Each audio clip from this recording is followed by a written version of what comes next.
Rajender Maoist ఉద్యమాల నుంచి రాజకీయాల్లోకి వచ్చారు. అంచెలంచెలుగా ఎదిగి రాష్ట్ర మంత్రి అయ్యారు.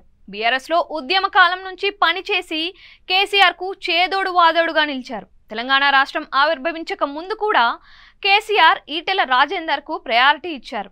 శాసనసభలో పార్టీ నేతగా అవకాశం కల్పించారు.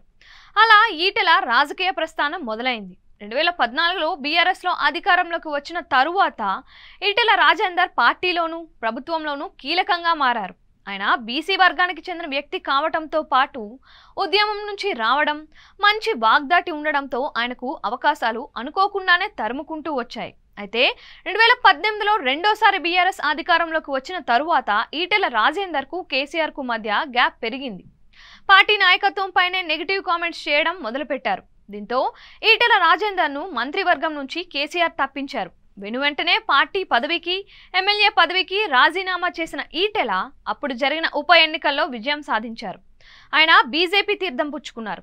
బీజేపీలోనూ నెంబర్ 1 పొజిషన్లో ఉండాలన్నది ఈటెల రాజేందర్ కోరికలా ఉంది. అయితే ఆ పార్టీలో ఆర్ఎస్ఎస్ నేపథ్యం ఉన్నవాళ్ళు, కింది స్థాయి నుంచి పైకి వచ్చిన నేతలు అనేక మంది ఉన్నారు. 2023లో జరిగిన శాసనసభ ఎన్నికల్లో హుజూరాబాద్, గజ్వేల్ నుంచి 2 చోట్ల పోటీ చేసిన ఈటెల రాజేందర్ ఓటమి పాలయ్యారు. దీంతో ఆయన తిరిగి పదవిలోకి ఉండేందుకు లోక్సభ ఎన్నికలు వచ్చాయి. ఆయన కోరుకున్నట్లుగానే మల్కాజ్గిరి నియోజకవర్గం అభ్యర్థిగా పార్టీ ఎంపిక చేసింది. అప్పటి వరకు ఉన్న నేతలను పక్కన పెట్టి అధినాయకత్వం ఆయనకు టికెట్ ఇచ్చింది. మొత్తం మీద ఈటెల రాజేందర్ మల్కాజ్గిరి నియోజకవర్గం ఎంపీగా గెలిచారు. అయితే ఆయన కేంద్ర మంత్రి పదవిని ఆశించారు. కానీ మోదీ సర్కార్లో మాత్రం ఆయన ఆశించింది జరగలేదు. కేంద్ర మంత్రివర్గంలో కిషన్ రెడ్డిని, బండి సంజయ్ను మోడీ తీసుకున్నారు.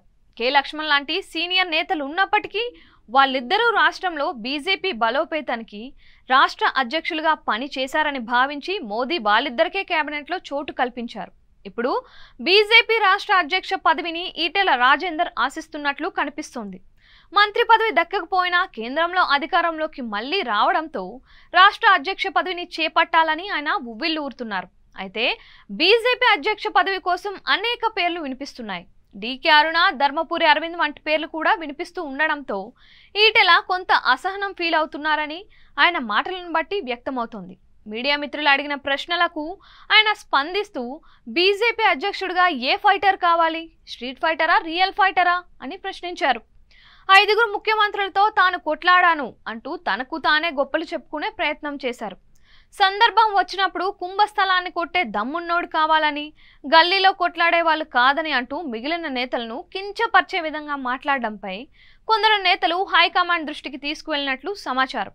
మొత్తం మీద ఈటెల రాజేందర్ ఇక్కడ కూడా ఇమడలేకపోతున్నట్లే అని తెలుస్తోంది.